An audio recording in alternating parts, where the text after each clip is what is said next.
History is full of dumb tropes, what many people accept as fact. Think of the many infamous utterances of famous people what likely were never said at all. Looking at you, Mark Twain, of the various myths what surround the founding fathers, including one individual who supposedly chopped down a cherry tree and had wooden teeth. There are plenty of misconceptions what make history buffs cringe when they hear them repeated. From mistakes what never really happened to fallacies what have mistakenly become true. Then they encounter these misnomers, we die a little bit inside. Before we get started, be sure to subscribe to the Sharing History channel.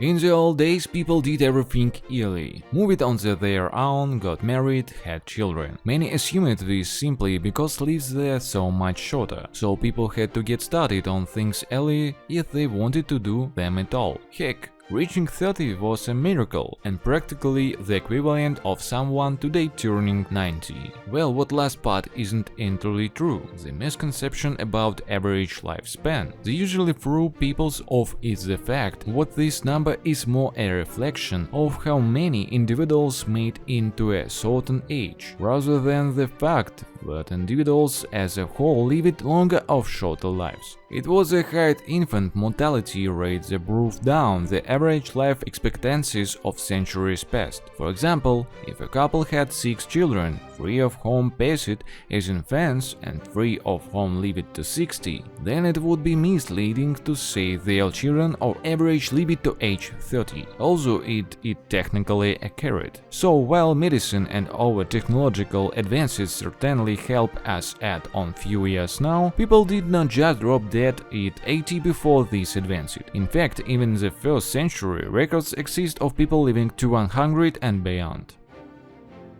Despite most common portrayals of knights in shining armor, their wardrobe was actually not difficult to move in, given the relatively lightweight and mobile body protection worn by today's military. It's not wonder so many people assume what layers of metal plates covering the body wouldn't be cumbersome, knowing it was necessary both for survival and the success of battle. A knight's armor was built to allow for relatively easy movements. Yes, it was heavy, sometimes weighing as much as 77 pounds, and early designs were certainly less efficient. However, because a suit of armor comprised many smaller pieces would fit together, it allowed for near-normal mobility. In fact, knights were able to run, fight and mount a horse in their armor. In any book, movie or comic, ninjas are always portrayed as wearing black. Teenage Mutant Ninja Turtles aside, and usually they bring out nunchucks sooner or later. In reality, however, ninjas were basically undercover agents, acting as spies. They would not have dressed to stand out, but to fit in. They may have dressed as priests, farmers, beggars, or whatever else the job might have called it for. Typically ninjas whose clothes wore their dark blue or almost an orange color, similar to a farmer's uniform. Then expecting a battle or hand-to-hand combat, ninjas would wear a chain hemp top for protection. They only wore hoods, then they needed to hide their identity. Otherwise, ninjas tried to look as inconspicuous as possible. It's a common misconception that Egypt's Great Pyramids were all built by slaves, particularly Jews. To the contrary, plenty of evidence points to the pyramids being built by paid laborers for 2,500 years ago. For one, archaeologists found the remains of the village built just for workers, something that would not have been done if they were slaves. Additionally, evidence in the village shows proof that the laborers there fed the best cuts of meat and given plenty to eat. Graffiti, most likely written by the workers, near on the pharaoh's tombs, read, "The friends of Khufu gang." It's doubtful slaves would have left such a heartfelt message. The Land Before Time and Jurassic Park lied is all astray. Dinosaurs didn't live together at the same time. Most people refer to the age of the dinosaurs as one time span. In fact, dinosaurs lived during 3 different periods: the Triassic, Jurassic and Cretaceous, all part of the long Mesozoic era, which lasted 186 million years. The spiny bucket Stegosaurus lived during the Jurassic period, approximately 150–155 million years ago. An infamous Tyrannosaurus rex didn't even live in the same period. Whose upright theropods lived during the Cretaceous period, approximately 66–83 million years ago. This means T-Rex actually existed closer to than humans were alive than the Stegosaurus roamed the earth.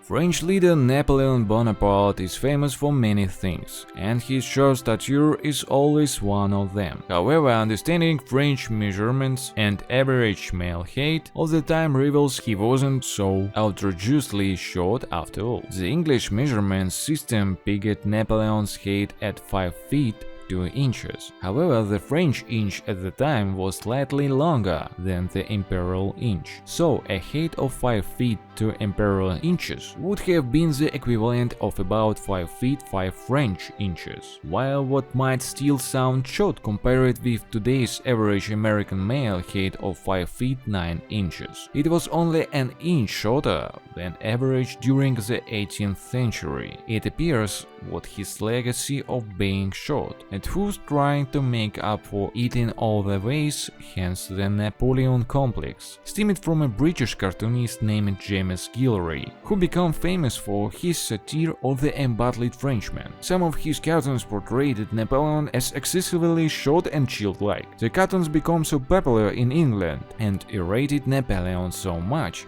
that he sent many messages to Britain demanding they be stopped. The requests were promptly ignored.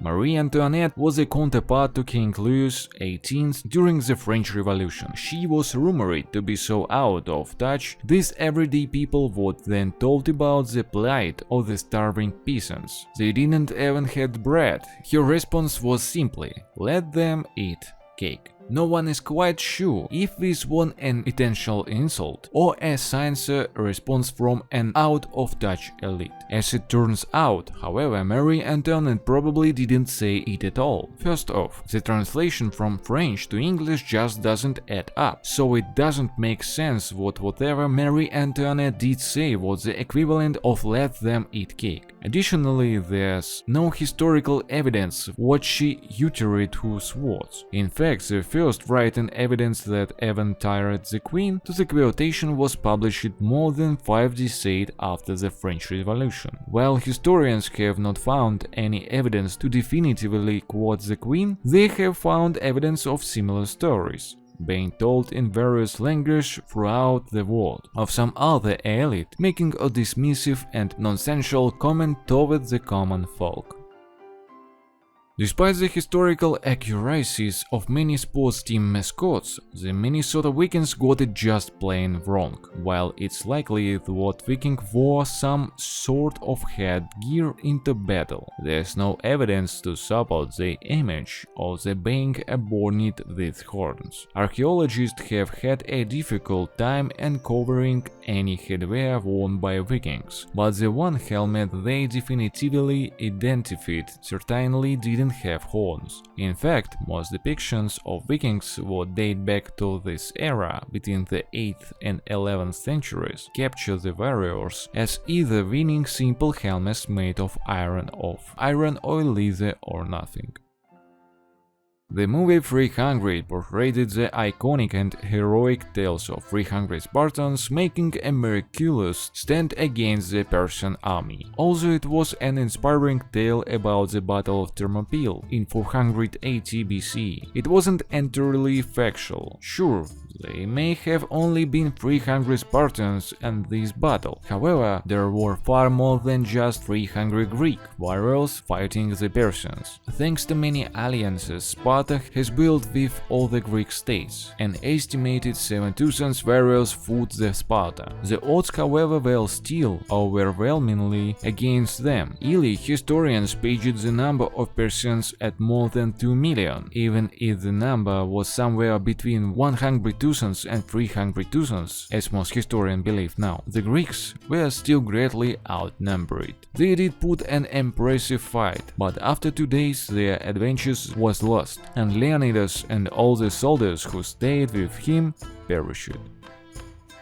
Even Napoleon, as powerful as the Italian dictator Benito Mussolini, wasn't able to make public transit arrive promptly. But being a powerful dictator, he did understand the power of propaganda. He invested the most time and money into the rail lines frequented by businessmen and world travelers, and made sure whose were the most efficient and attention-grabbing. Just as Mussolini utilized propaganda to survive, Italians believed, or at least pretended to believe, this propaganda in order to survive as well. The myth that Il Duce made all trains timely was perpetuated worldwide. First-hand accounts now details the fact that most trains did not in fact run on time, which is probably not surprising to anybody who has ever ridden a train, let alone any other forms of public transit.